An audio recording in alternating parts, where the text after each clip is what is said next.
welcome back to the program. You are still logged on to Business Today, where we are talking about hospitality. We're talking about the business of, especially in industries, hotels, restaurants, tourism, and events. We're talking about hospitality, which refers to the professional service and experience provided to clients. It includes everything from customer service, accommodation, food and beverage service, to creating a warm and inviting atmosphere. And who better to talk about it than Wati? She's here in the studio talking about hospitality and enlightening us about the business here in Bayelsa State. So now let's move on to our questions. So far we've been talking about your field, and right now I told you I was going to ask you about how you handle your emotions, especially dealing with guests who are constantly having complaints or tense moments. You go to a hotel, it's almost like people left their houses to come and fight. They talk about the smell, they talk about what's not there, towels are not there, my food is not ready. How do you put yourself together to deal with all of that every single day? So I was having a conversation with somebody about emotional intelligence, and the person is a workplace, and the person was like, this person's emotional intelligence is 0.0001. I was like, why would you say such thing? You know, emotional intelligence comes to play in hospitality because you don't see a guest that render a complaint as someone who is complaining. You see them as a challenging guest. Someone is complaining because he does not have the proper service that he desired. And guests are knowledgeable of the service that they want.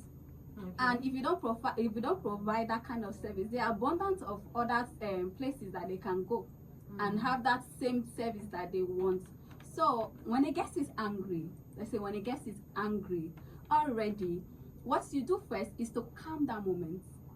Yes, it's to calm that moment first, calm the guest. Though most guests wouldn't want to hear, just give me my food. Oh, yes, but I think I'll agree. Let me speak from the customer's point of view. Let's say, for instance, I go to a hotel. I think we've seen cases where you order for food and sometimes it takes several hours before you get your food. Yes. So why? I'm going to deviate a little bit to ask you, why does this happen with hotels? Because you go to a restaurant. Okay, is it that catering services are not really the main service you people provide in hotels, so it tends to be slow to an extent? Most time we do a la carte. You order for your food. Now a la carte is a menu that you select what you want. It's not like a buffet that food are being prepared and you can just walk in and get whatever you want and eat. You know, most of the hotels operate on a la carte. They don't want to make food and at the end of the day customer will not buy.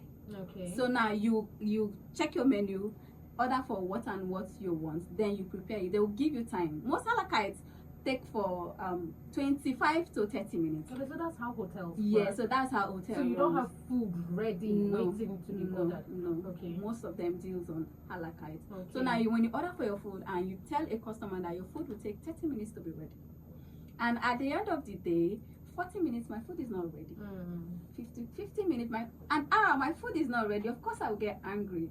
And what happened at the kitchen is that so many times there could be a rush. Other can come in from like working guests can just order for their food. Sometimes they order for plates like 100 portions, 50 portions. So that rush in the kitchen, so 100 portions instantly.